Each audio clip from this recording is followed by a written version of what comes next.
Carbs are our body's primary fuel source. Our brain runs exclusively on carbohydrate. Even if you don't, when our body lacks sufficient carbohydrate, our bodies deaminate, or in other words, our bodies remove the amino group so that it can use protein as an energy source rather than as a protein or for tissue repair. This is not a desirable scenario. We want the proteins we consume to be used for tissue repair and for our overall metabolic needs, not to run our brain. Generally, when we lack sufficient carbohydrate, our performance will suffer. So we won't be able to maintain the same training volumes that we were previously, and our overall mood will usually be affected.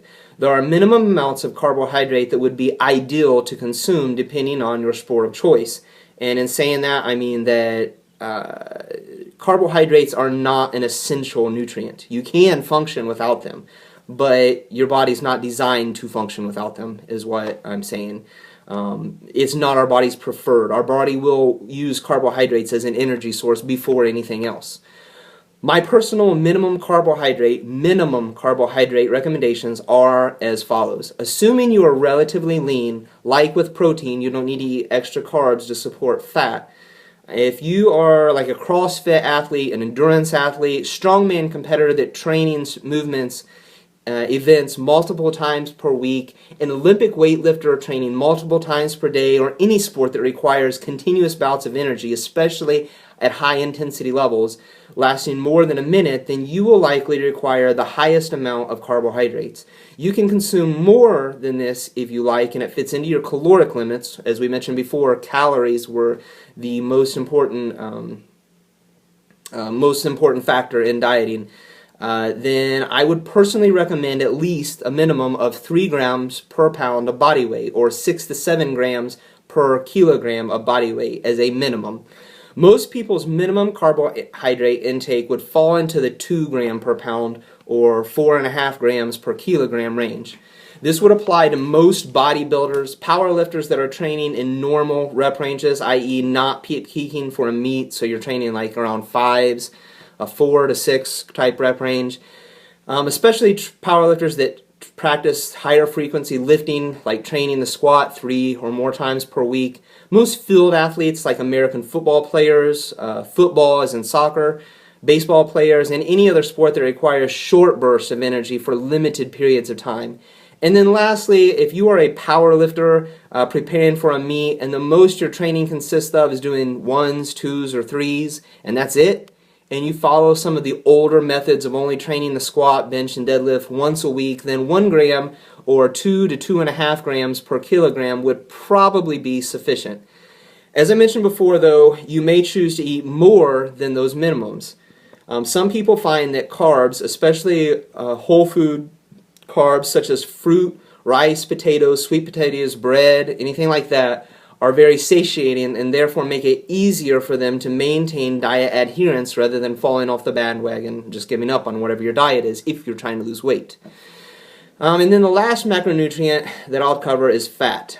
Fat can also be used as an energy source, but one of its main functions is that it plays a large role in hormone production.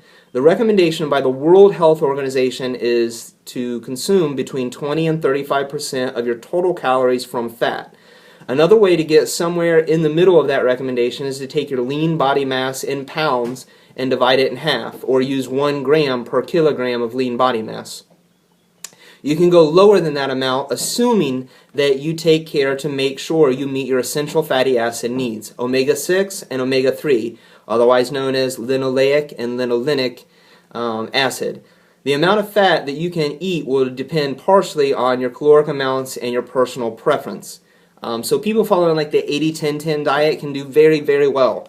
But I would recommend that they pay attention to the amount of omega-3s and omega-6s they are getting, because no matter what your fat intake is, you can run into problems if you're not getting enough omega-3 linolenic or omega-6 linoleic.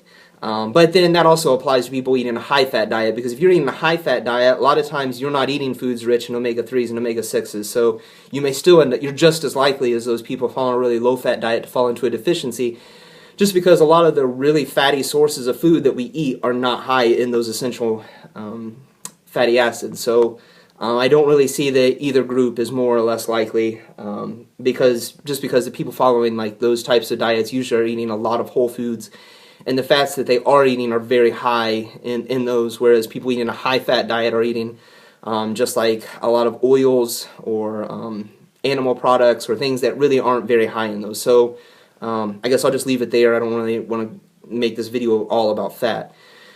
One note about eating more than that, though, is that fat contains 9 calories per gram, whereas carbs and protein only contain 4 calories per gram. So the amount of fat that you can eat is about half the volume of food that you're eating of carbs or protein for the same amount of calories. If you have a large appetite, then eating a higher fat diet may not be preferable for you. And the guidelines I've made above are only a starting point for you, and you can manipulate them based on your own personal preferences and how they affect your overall performance. So you may have to play around with that, may have to base some of it on your personal, mental, whatever preferences. So personal preference and mental stability in a diet are huge. So if you need that fat in order to, feel good about what you're eating, then it may be preferable that you do that. That's going to play a bigger role than most other things that you follow and staying stable on the same diet. The one thing I don't recommend is that you eat 0 fats at all and you avoid all forms of fat. I don't personally think that's an ideal situation. I think having some nuts, seeds, and any other kind of fatty version of those in particular is going to be best. So that's it for today, guys. Look back for more. I'll probably look back for more videos in the series. This is probably parts 2 and 3, so you guys take it easy, and I'll talk to you next time.